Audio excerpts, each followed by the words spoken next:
You know, one thing I never understood being in the lending business for 22 years was how consumers never really had immediate access to their credit reports. More importantly, how they really didn't understand how they worked, the good, the bad, and how they got to where they were. That's what I want to talk about in today's episode. I hope you guys enjoy.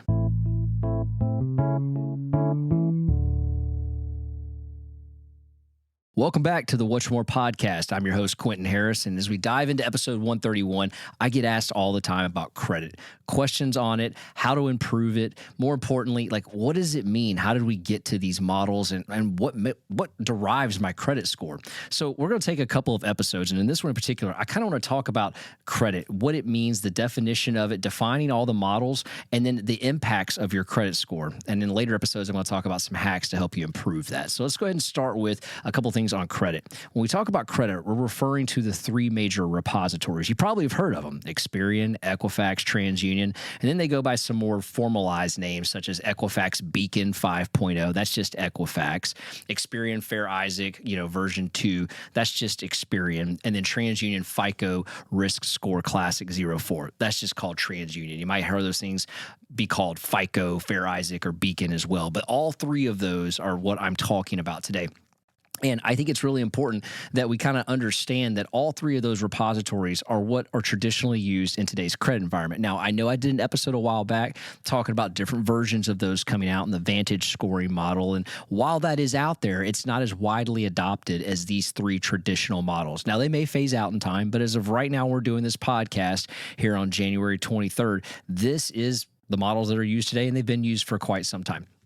So let's talk about this. These reports report all the consumer's ability to essentially pay back debt on a mutually agreed upon time frame between the creditor. They also report many different things from your birth date, your time on the job, what type of job you've had, your residential housing history, your rent housing history. There's a lot of things that go into this credit report, but there's different versions of these credit reports that are out there.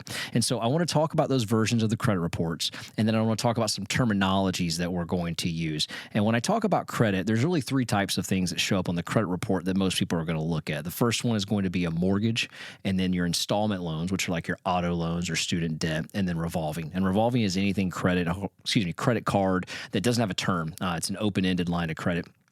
Versus a closed-ended line of credit. So that also could be your home equity lines as well. So I'm going to talk a little bit about those, and then I want to define some terms that kind of are what we call negative terms on a credit report. You'll hear me say things like late payment. And when I say a late payment, that means you were 30 days late on something. So your credit card might have been due on the 15th, and you end up paying it on the 16th of the following month. That would be a late payment. 60 days would be 61 days beyond the pay date, 91 days beyond the pay date. You kind of get the point.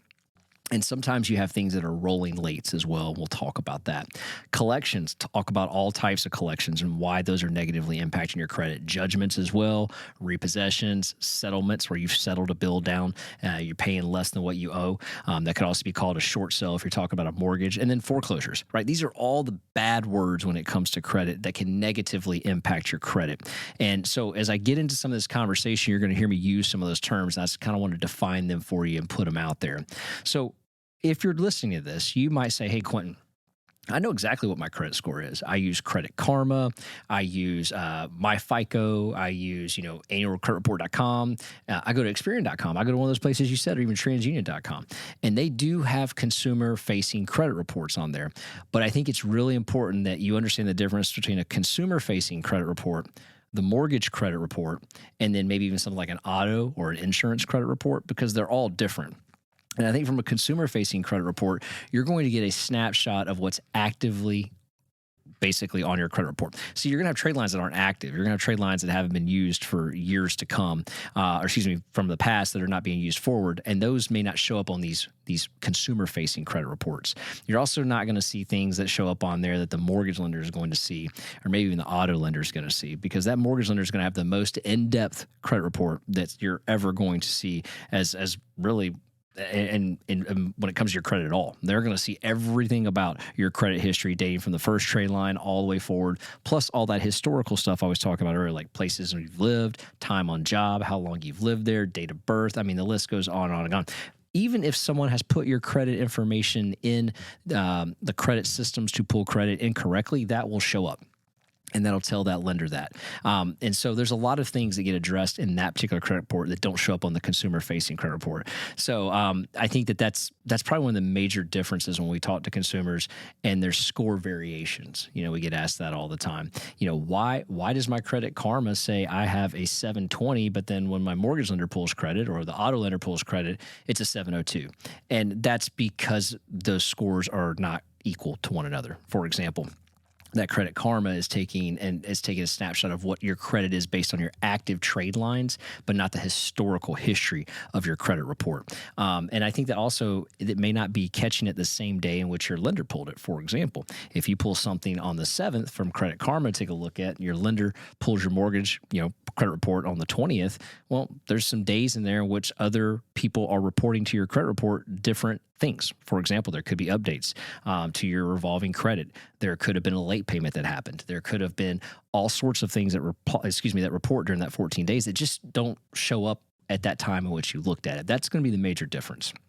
And I think something that's really important here when we take a look at this, if you take a look at, like Credit Karma, for example, I think that the way they pull that scoring model is they're using that Vantage 4.0 that I did a whole podcast on versus the Fair Isaac versus the Beacon scores and also the Experian repository that we're talking about. Those are all going to show up at different times, and they're going to be different models. So unfortunately, different models are not always going to be equal in scoring. And I think that that's really important because I think sometimes we get hung up on what exactly our score is based on that. And I know if you're using like a Chase credit card, Discover, American Express, they also check your credit and they give you a snapshot of what your credit is. They call it like a credit journey, something of that nature. Those are going to be more in the lines of like a Credit Karma or a MyFICO type deal credit score versus what a mortgage lender is going to pull. Now, another thing to take a look about on credit here that I wanted to share is that when you're applying for any type of loan, there's multiple types of credit pulls. We've talked about this on previous podcasts, but like an M1 credit report, that is going to be a mortgage related pull versus an I1 or an I9 credit report, because that's going to be actually the installment being pulled on there, the installment portion of a credit alert versus a mortgage credit alert. And then you have an R1 credit report, which is for revolving. And so there's different types of reports that lenders can pull. For example, if a mortgage lender is doing a tri-merge, that means they're pulling all 3 credit reports. Sometimes if you're doing an auto loan, they'll only pull a single merge. And then sometimes if you're doing, maybe it's insurance, maybe it's auto insurance, there might be a bi-merge there where they're pulling two different bureaus and not just all 3 or one. And why would a lender choose one over maybe all 3 or 2? Because maybe whoever is underwriting that file on the auto side, they only need that one bureau, and that's the preferred bureau that they use. And so that's exactly why they would pull just one instead of getting all 3. But on the mortgage side, they're going to pull all 3, and that's a tri-merge, and they'll take the middle of the 3 scores. And that is actually how your loan and your actual product and your interest rate is all going to be determined around that particular score. Again, on the auto side of things, it's probably going to be a one single pull, the one that their underwriter prefers. And sometimes on the insurance side, it's more than one, just to kind of make sure they can offset the other score. Maybe there's just things that don't show up on one bureau that may show up on another, because that does happen from time to time. And so when you're taking a look at these things, I think one of the questions we get asked a lot by consumers is, hey, listen, how do I improve my score, or why is my score lower than what I saw, or why are you showing maybe a medical collection and I don't see that, or why on earth is this, this balance higher over here on this credit card than what I'm showing on my, creditkarma.com. Again, I want to go back to when a lender pulls your credit, they are getting a real-time live snapshot in depth of what's going on with your financial profile. Credit Karma is not necessarily going to do that on a weekly or monthly basis. They're going to take a look at it as their system does a push, pull, and updates. And as we've talked about in numerous podcasts, not every lender is going to report to all 3 repositories at the same time.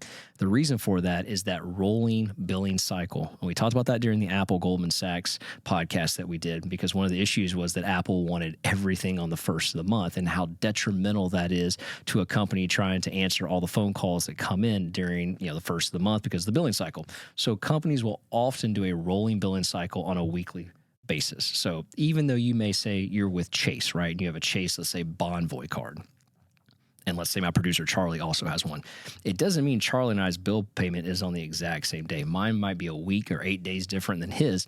That's because we're on rolling billing cycles based on alphabetical last names, so that we're not all calling in and inundating those call centers at the same time, and those call centers can man them properly and give the proper customer service to both Charlie and I. Well, the reporting cycle is the same way. So for example, they may not batch everything on, let's say, the 5th and report all of that to Experian. They may do that on the 25th, or they may do it on the 15th. And there's multiple times in which those companies will batch that data over to the credit repositories. And so if Credit Karma is not doing a push-pull real time and they're doing it every 30 days, you're only getting what comes in on that 30-day cycle, and you may be, a week out or 2 weeks out from when your next, reporting batch takes place, which could actually positively impact your score or negatively impact your score, depending on what your credit utilization is. So that is sometimes why we get different scores in those models. And then the second thing is, again, they may be using a completely different model. They may be using that Vantage 4.0 that we discussed versus the Vantage 2.0 that we have over here that is a little more widely adopted on the lending side. So I think that oftentimes the models are not fully explained to borrowers, and I think oftentimes that we take the word credit and credit score and we just go, well, this is my credit score, so therefore they should all be the same. And quite often they're different models, and the different models are not all widely adapted. So let's take it, kind of try to make it more sense here. So let's say you have a MacBook. And the MacBook that you're using is from 2015.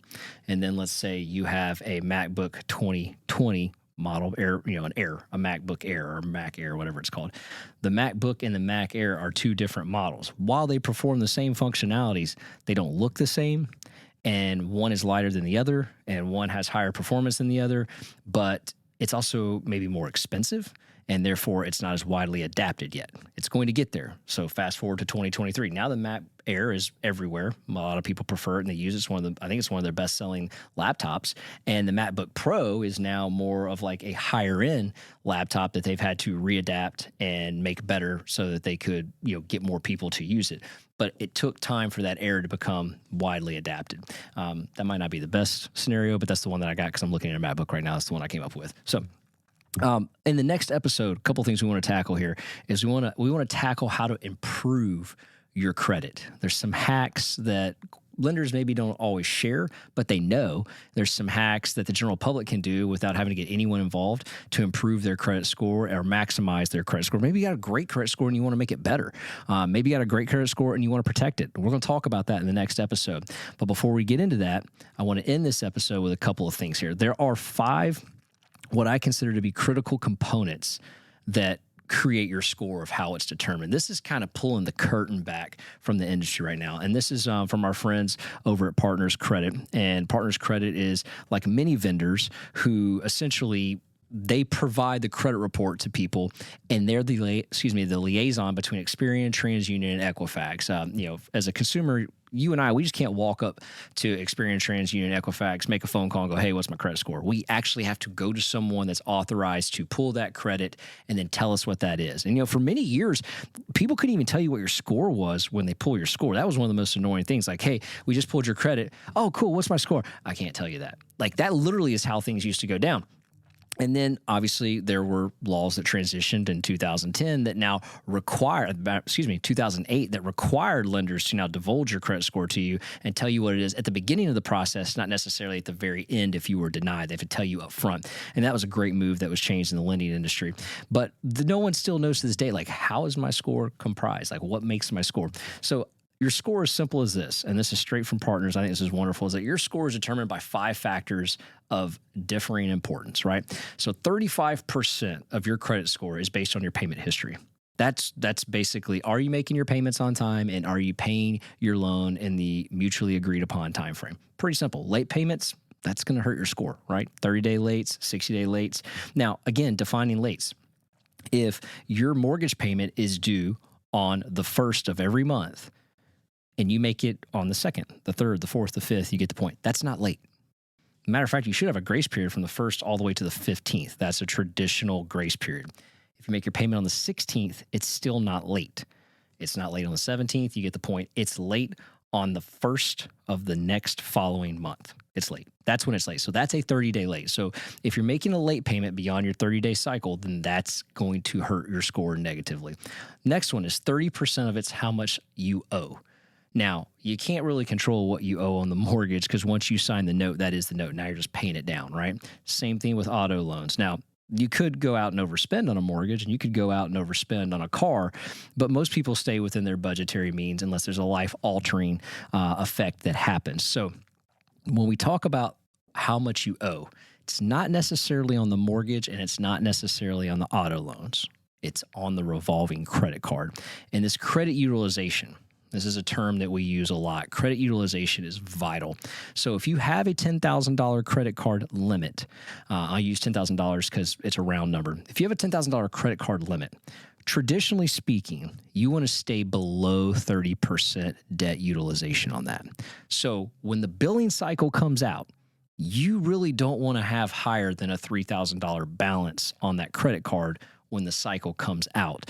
If you could keep it below $3,000, but also above zero, that's the tricky part. We'll talk about that in the next episode.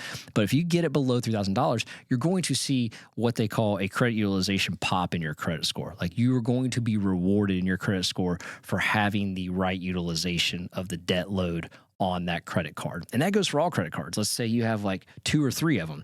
It doesn't matter that it's an overall 30%. Each card needs to be at 30% or less in order to maximize your credit score. And again, we'll get into that in the next episode and how to kind of make that work for you. 15% of this is also going to be determined on the length of your history. So if you're a newcomer to the credit community, let's say you're 18 years old, you're probably not going to have what we call credit depth. Now, there's a way to get around that. And again, we're going to talk about that in the next episode. But that credit depth is really important. And the more depth you have in your credit, the more you're going to receive additional rewards in your score. Like it's very abnormal for an 18-year-old to roll up to the market and have like a 760 score. It can happen, and I'm going to show you how to do that in the next episode, but it's extremely rare. You typically don't start achieving those scores until you at least have some sort of depth, and depth is usually defined as like 10 years or more. Now, again, there are ways to do it, but most people, traditionally speaking, wait until they're beyond that 28-year-old range and start seeing the benefits of those higher, 700s, 800 scores. And the next one is going to be 10% is new credit. So how much new credit are you taking on? So we got 35% is payment history, 30% is the amount you owe, 15% is the length of history, and 10% is the new credit that you're taking on. So are you like trying to take on a ton of new credit? I've talked about this over and over on episodes before where you're just like, hey, I got to apply for this new card because, maybe it's got points that do this and it's better than my old card. Or maybe I'm getting more rewards and I'm getting more, points per dollar for this. Or maybe I'm just getting, a certain amount of money back, cash back per month. Like we know all cards differ, right? So people will apply based on what they see on TV, or maybe their friends are like, hey, dude, why aren't you using this card? I'm getting this back. So, there's all kinds of reasons why we open up new credit cards. You just might need one, right? You might have one that's quote unquote tapped out, or maybe you're doing the balance transfer game we talked about in the last episode or so about how to kind of move your debt around so you can pay it off. But there's other reasons. And then obviously autos and mortgages. They're going to look at that as well, like how many mortgages, how many autos, and then how many credit cards. That's all new credit depth. But if you go in this order, new debt being established in order of like what's going to impact your score more negatively is if you keep opening up credit cards, you're probably going to get the credit bureau not be too friendly on your credit score with that. Automobiles are a distant second, right? And then mortgages are a way distant third. So that's just something to keep in mind in that order. And then 10%, the last 10% is the type of credit used. And that kind of goes into what I was just talking about there, revolving, auto, mortgages, like that type of credit that's being used on there. All of that is crucial. So you have 35% in payment history, 30% on what you owe on your basically revolving, but also your auto and your mortgage, 15% on your time in the credit report, and then 10% of the new credit, and then 10% of how you use that credit. So I think that's important. This graph is going to be on our YouTube channel at What's Your One More with the number 1. We'll have that in there. We're also going to put some other slides in there from partners that I'm going to get into here a little bit later on, talking about trade lines, explaining what a credit report looks like. We kind of have a really nice, what we call a fake credit report that we can put in there for Lucky Lou and kind of show you some of the things in there that we look at from the lender side as we pull the curtain back and kind of show you guys some things that the consumer traditionally doesn't get to see. So, guys, if you like what you're hearing, please share this podcast. 5-star review it. It's on any platform in which you get your podcast, but we'd love for you, especially to go to the Apple one, leave a review, leave us some comments. We love hearing from you guys. And again, thanks for tuning in, and we'll see you at the next episode of What's Your One More. I got one more shot, I'm gonna make it. One more chance, I'm gonna take it.